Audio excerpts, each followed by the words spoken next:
I was thinking about Severus Snape today, just the normal thing someone thinks about when they're driving their car. And I was thinking about how he hates potions, supposedly, but he's so good at it, and he'd rather teach defense against the dark arts.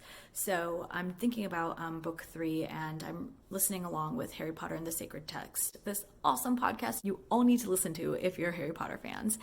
And so I was just thinking, like, but Snape is so good at potions. Like, normally when you're really good at a subject in school, you also really love it. And I mean, I would know, right, as a high school English teacher, like, going through school myself and also seeing all my students and everything. And so I was just thinking about how the only other person I can remember at Snape's time who was also really good at potions was Lily Potter, or I guess you'd say Lily Evans. And so it just got me thinking that what if Snape realized that Lily was so good at potions, and maybe Gryffindors and Slytherins always have potions together, and so maybe he really was trying to impress her or try to be her equal or want to share a bench with her so they could have like some together time at Hogwarts. You know how it is when you're a teenager and you have a crush on someone.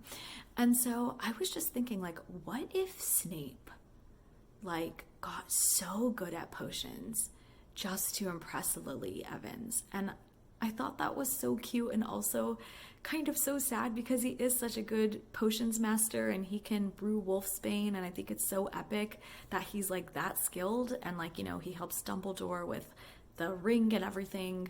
I don't know if that was with the potion, but regardless, it reminded me of a story that someone in my extended family told me. So these two people, they're married and they're both doctors, and their oldest son, they wanted him to be a doctor, but he was like, I'm going to go into political science because I just want to spite you guys. The typical thing, like brown kids, second generation from immigrant families. They're just like, I'm not going to do what you tell me to do because I know being a doctor would be super secure and super smart, but I'm not doing it. Like, forget this.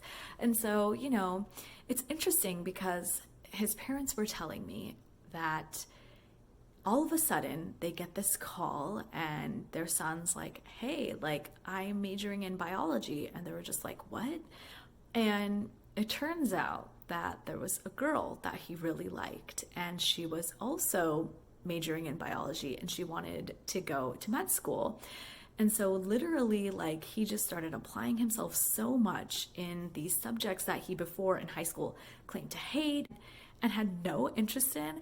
And I thought this was so funny. And I mean, this person is like in their 50s or 40s or something right now, like this kid I'm telling you guys about. And it's just so funny because it really reminded me of Snape, because I was just thinking, like, how could Snape like apply himself to the point where he's experimenting with potions, like doing clockwise instead of counterclockwise, and crushing the pod and with the blade instead of trying to chop it, just thinking, like, who would spend all of their free time doing this?